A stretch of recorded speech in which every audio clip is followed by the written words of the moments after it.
Hello. I'm gonna go to some exhibitions in Liverpool today and I thought I would bring you with me.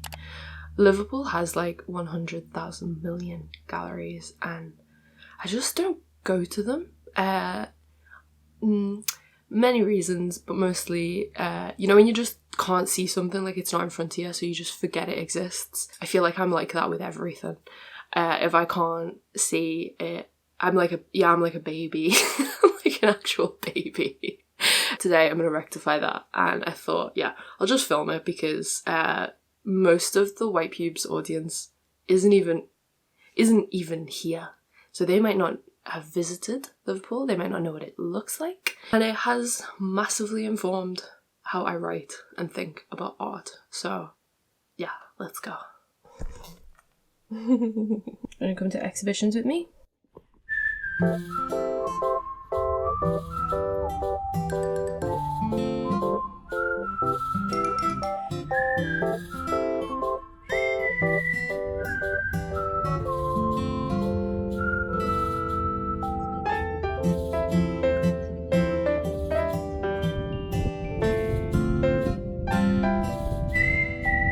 I don't usually enjoy going to Tate. I don't know what it is, I just have like the biggest expectations for that space because it has so much money and power and it's like where all the tourists go. So like I want it to be perfect because it represents like the Liverpool art scene and it feels like it's so close to being good.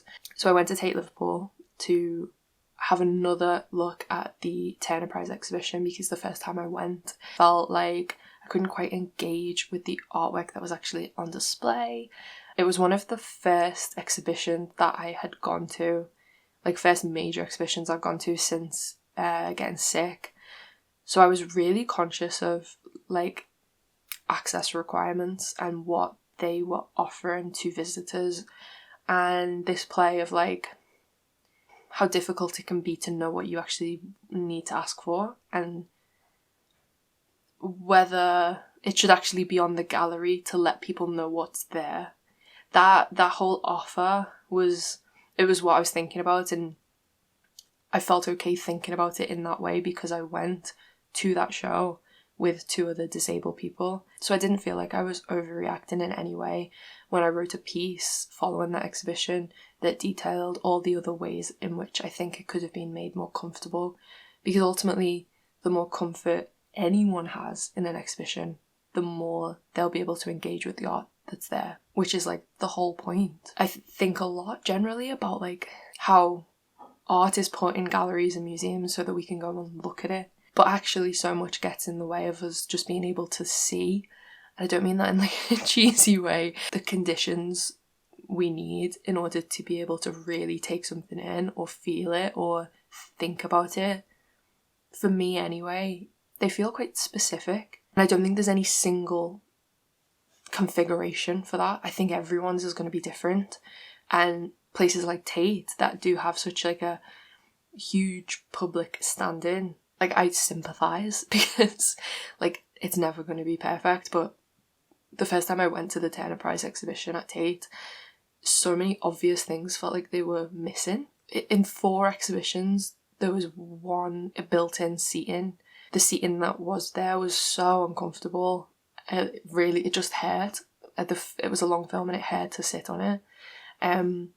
There were multiple sound pieces and videos with overlapping audio, and you know, I understand that because of the architecture, but when I asked if there was a transcript available, there wasn't, and I was able to raise that criticism online.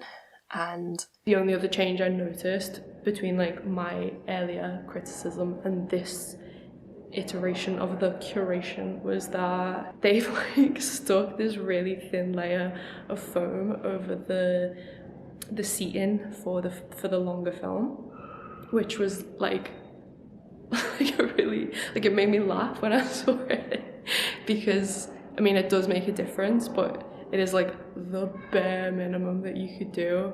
They just obviously like don't want to invest in anything more substantial, but don't want more critique. So interesting. It's very nice to feel like you've got a little bit of power. Like, a lot of criticism is just saying things but nothing actually changes. And I also asked if transcripts were available this time, knowing that the artists have since provided them because I've been speaking to the artists. And I asked an invigilator and they were super nice, but the ones that they found, they weren't able to give them to me because they said, there's only a few here, and they thought that meant that they had to keep them. And I wonder if, like, I don't know, I just wonder whether Tate could better manage that so that people could just take it away. Like, when I looked through the transcript the Tate guy showed me, it wasn't just writing, there was like doodles and planning, and it was like bonus content on a DVD.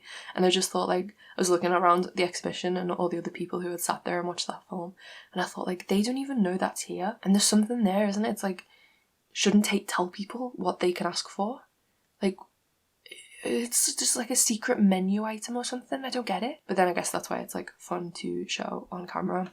While I was there, someone asked me not to film. They asked me only to photograph the Turner Prize exhibition, but I wasn't allowed to film, and I ignored it. And it's a fucking access thing again, like, whether that's access physically or financially because of the train prices. So I'm like, yeah, I'm gonna put that online. If you're wondering what I thought about the art in the Turner Prize Battle Royale, big environment and identity themes, but I liked Sin's interpretation of those themes best. They were dreamlike but not dazed and confused, just sharp high production dreams. So I thought that the only thing on was the Turner Prize, but there's like a JMW like original Turner exhibition on. So, which I really liked, and I recommend people go to see it. The show is a collaboration of sorts, or a reaction, wherein a contemporary artist has been asked to react to Turner's paintings. They've made 3 sound pieces in the space. You can hear waves and water, but you can also hear like static almost, and some kind of like choral shouting type stuff. And the piece is a reaction of, some of the subjects in those paintings by Turner were slave ships, and that impact is felt to this day. So I think that show is really successful. I've been joking today that I've got the bootleg of this exhibition and I can put the bootleg online, and I don't, because you need to go to hear the sound piece and feel it in that space.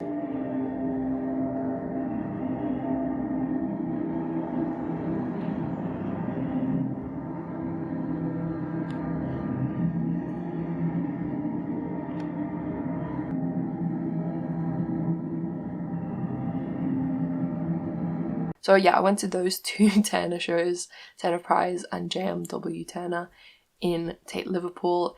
And then I was like, on my way out, really was desperate for like daylight and a breath of fresh air.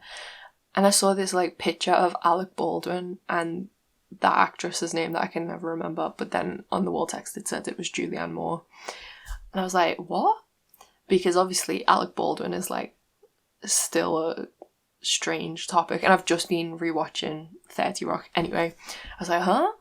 So I went in and there was a Candice Braitz piece. She's a South African artist, and I've seen some of her work before and I've had issues with it in the past, and I've sort of still got the same issues. There's 2 sides of the show. You walk in and there's like a big huge video, and it shows a green screen set where Alec Baldwin and Julianne Moore are using scripts that have been put together from the stories of asylum seekers. Because there is no protection for my transgender rights, I had to face a situation in my life where I was threatened, I was abused, I had to face violence. Hugo Chavez liked to wear a red beret. Then you go through to the next room, and there are asylum seekers who then tell you the story of like why they had to leave where they originally were, the journey in between, and then describe what life is like now. And they're saying it in their own voice, unaffected, no script, I don't even think I saw cuts in between them speaking. It was about whose stories get told and what makes us like listen, like who has to speak for us to listen. She's basically asking, is it more effective to hear an asylum seeker's story through someone like Alec Baldwin or Julianne Moore as opposed to like the person themselves, and the way that person speaks and the person's face and that person's skin colour and like that person's like affectations. Like, is it better if an actor like delivers a script as opposed to like someone's own truth? Because, you know, like storytelling can just change how we pay attention to stuff and how much we remember it. Anyway, it's interesting because she is like a white South African artist, and that's the question that people have been asking of her for so many years. Like, she makes loads of artwork about like black trans sex workers, and like, should she? It's either like very self-aware or almost but not quite, and I just genuinely can't tell. Like, again, I get the point. I'm not saying I don't get it. I get what it's doing, but I hate it. I think I hate it. So then I left, and then I was about to go into the Tate cafe because I was getting really dizzy at this point. Because of postural orthostatic tachycardia syndrome, I really need to eat like small regular snacks, and I need to drink shitloads of water and eat loads and loads of salt every day, otherwise I just feel dizzy. It means that when I leave the house, I need to really carefully plan when and where I'm going to eat and drink, because if I don't, I just go loopy. Me swerving the Tate cafe because the one thing on the menu that I could have eaten, which is the soup, I just don't ever want to order soup. No offense to people who like soup. I shouldn't even complain about things being boring when I should eat it because I shouldn't want to feel dizzy. The fact I would rather be dizzy than eat soup. Anyway, I went to the Bluecoat. I walked in. I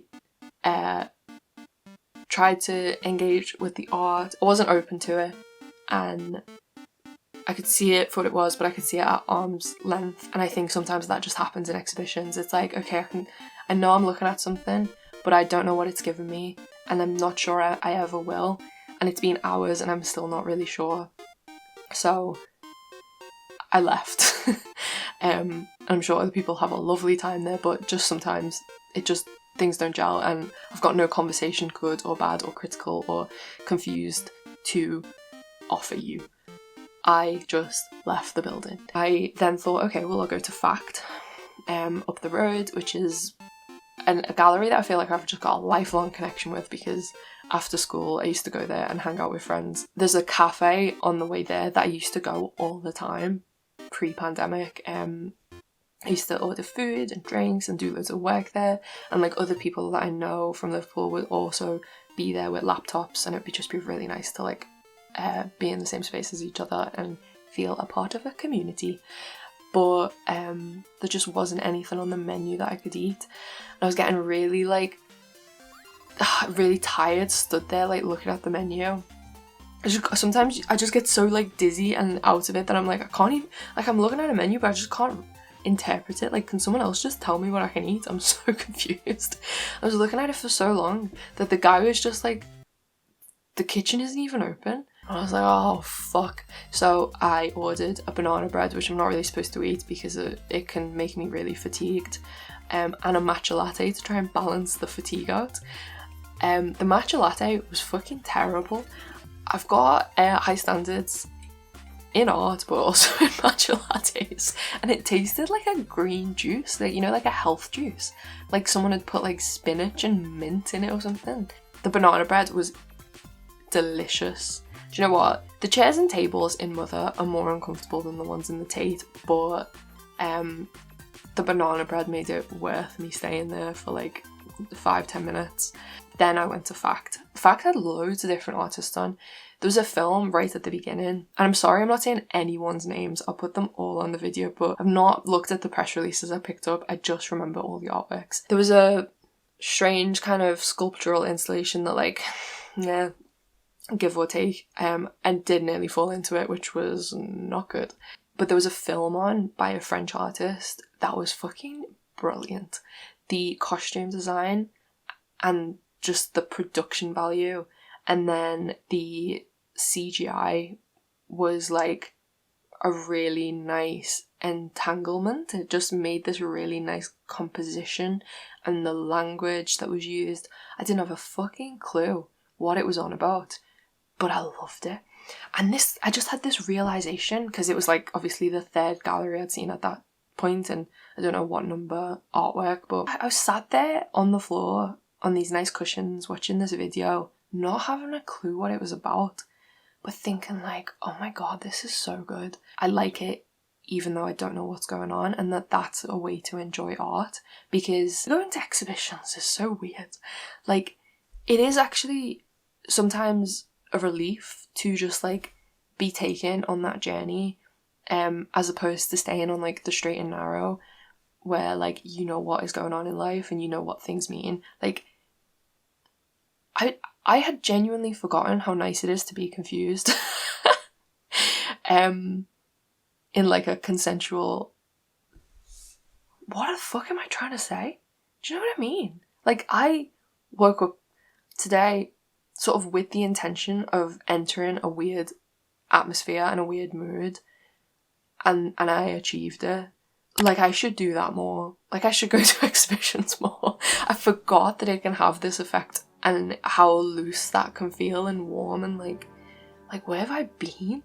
It feels like traveling. It feels a bit like traveling, and maybe between like the weirdness and the dizziness, it feels a bit like being drunk. Letting go of the tether and just seeing what you can see. So that feeling didn't stop there. I then went into like the bigger exhibition space, in fact, and it was just fucking full of smoke machine coloured lights and street lights with big dangling wires and all of these different little hotspots. And there was a swing set where you could watch, you know, a video, and I sat down on the swing set, and then I was waiting for the video to start, but I was just so out of it that I didn't even realise like it hadn't started. It was like the homepage of a game, and then the invigilator was like, oh, by the way, that's broke. So then I'm going into like the corner of the room, and there's like crisp packets, and I stand on like a pack of Whatsits, and I'm like, where am I? And I'm just enjoying it at this point. And I play like a weird little game about becoming a meat person.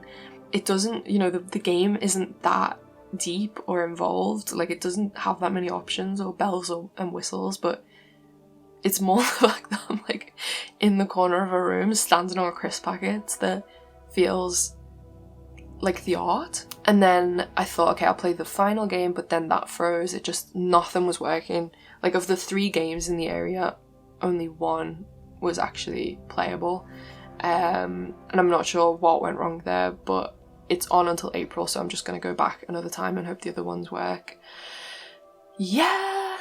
And then I went upstairs, and there's a kind of chat bot thing, so you can like take a picture of a QR code. It was a piece by April Lynn, and then you get a message on WhatsApp, and then you can talk to the bot on WhatsApp. And I'm just going to do it at home because I was just too overwhelmed.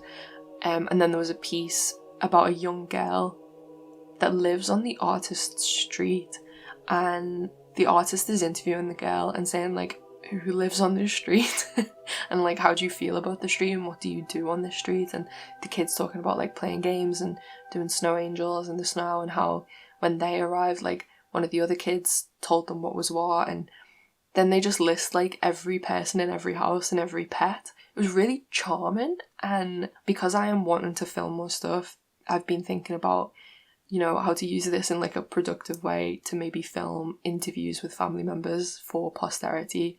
And it's made me reflect on the fact that like I don't have any like home videos from growing up. Like, no one had cameras, like it was just too expensive. And I get really jealous of families who have home videos because they can look back and see and hear what life was like. But I'm like, I'll just do it now. At the age of 28, I'll make up for all the home videos that we didn't do. And like, oh my god, I think I'm gonna drive everyone mental. That little girl is gonna be so happy when she's older that has been made. And the one with the blue one,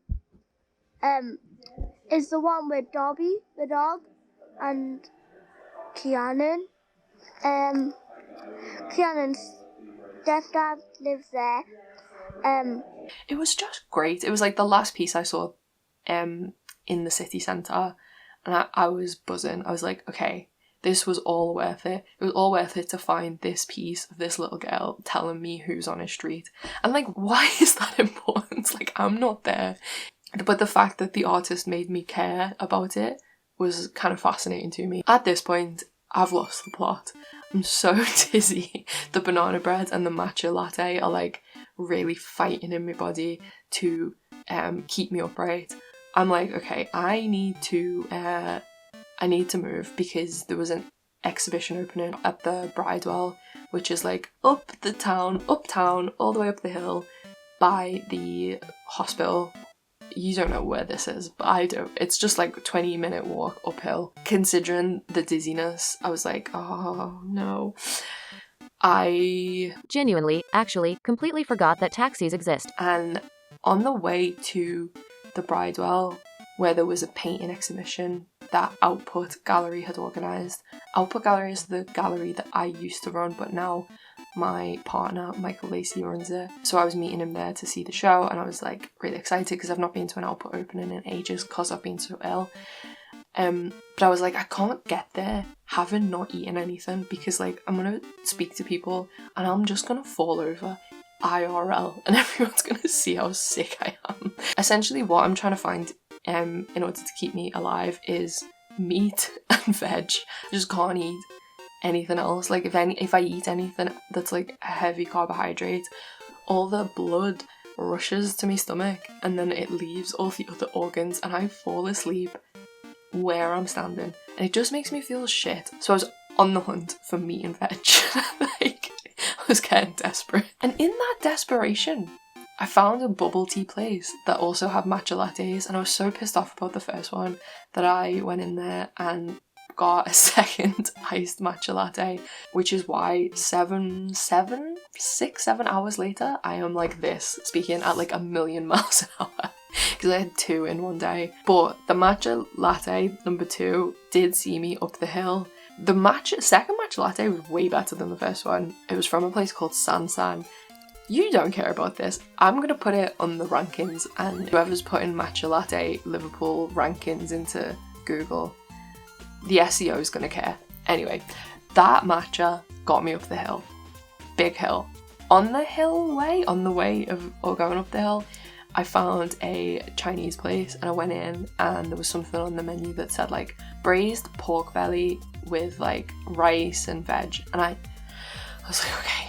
I went and I said, can I just please have the pork and the veg, like no rice, I can't eat rice. And the woman like literally just said no, and I was like, but please, I just want the pork and the rice. And then she said something and then the chef laughed and I was like, I don't know what's going on, but I'm like really desperate. She was like, please give me just the meat and just the veg, and she did in the end, and I was so grateful. Also, it was fit. I ate like a tiny little bit of it and it just brought me back to life. Got to the top of the hill, got to the exhibition, and then like 2.5 hours passed in like this. It was so nice to hang out with people. You know, there's something really nice about doing group shows like that, because like everyone comes with their friends and their family, and then those groups are mingling and people are taking pictures in front of their paintings, and it was like so special. And like I've not been in that setting for so long that I felt like a normal person. It was like a bonus that the artwork was fun and nice to look at. Is this painting of a toilet? Oh my god, it was so good. I really liked going to the exhibition opening because so many people there were painters. Obviously, like it was a painting exhibition, but like a lot of the audience were chatting about the stuff that they make.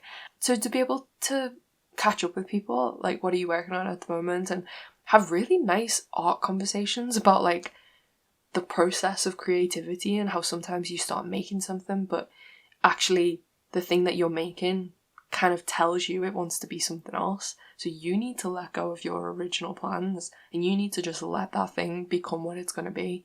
Having conversations about things like that, it was like reminding me how many people in this city are so invested in living a creative life and how I should hang out with them more. I should like leave the house more, I think. Like as long as I've got pork belly and caffeine, like maybe I can maybe I can do it. I keep having to remind myself that it is winter, so like this is when I'm at my best and this is temporary. Not that I should like sit here and dread summer, but I am trying to make the most of this energy and this like clarity while I can. So like the clarity plus the matcha caffeine plus a careful meal plan plus like the adrenaline of seeing people and like the joy and like how much energy just happiness and socialness can give you, if that makes sense. All of that just made tonight so lovely. I'm trying to just guess what it's gonna be. This is scary. Don't be scared. You'll be alright. Oh, that's so cute. Why have you got this? You need to squeeze harder. You squeeze harder. Oh! I love it. You just carry this around with you. It's yours if you want it. Has it got a name? Nope. No. I'll call it Chris. What's kind of interesting and maybe like a nice way to round this up is like that Tate exhibition at the beginning of the day.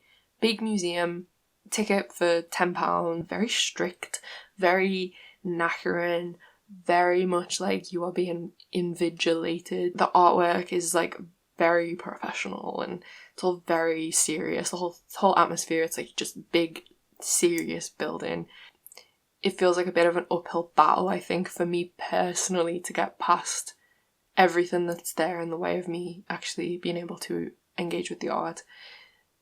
Then I went to Bluecoat and it's another like big NPO, but it just didn't feel like it had anything that I wanted from it, and it felt like it didn't even really have its best foot forward or something. Like it wasn't quite like tidied up or something, and I don't mean I want everything to be pristine, but it just didn't feel it didn't feel tight. It didn't feel tight, and Bluecoat normally is.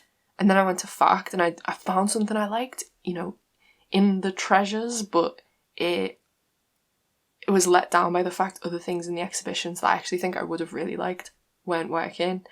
And then I went to Output, who was on tour at the Bridewell at the end of the day, and it's like the space who get the least money, but it felt like it had the best energy. It was a really nice mix of stuff. Then you've got like the Liverpool art people coming, and basically it felt like there was a real community in the room that helped activate the art that was on the walls, because you could literally just speak to people about it, and you know, no one's there being uptight about, you know, what you do with your body in that space. Everyone's just like having a drink and a chat, and it's free. It's like, why can't everything just be that simple? Oh man. It was really nice to re-enter that community after a long time away. I love it. I also love that there was so much that I could go to in one day, and I didn't even go to like half the galleries in the city. Liverpool has so much to see, and maybe this can have a part 2 where I go to the other stuff that's on, because you know, I can sit here and be critical, but it's nice that it's there for me to be critical of. I'm very, very spoiled. I hope you enjoyed it. Strange day. I'm never gonna go to sleep. I feel like I'm not sick because I'm so caffeinated. Like, oh my god, I should drink caffeine all the time. No. Anyway, bye.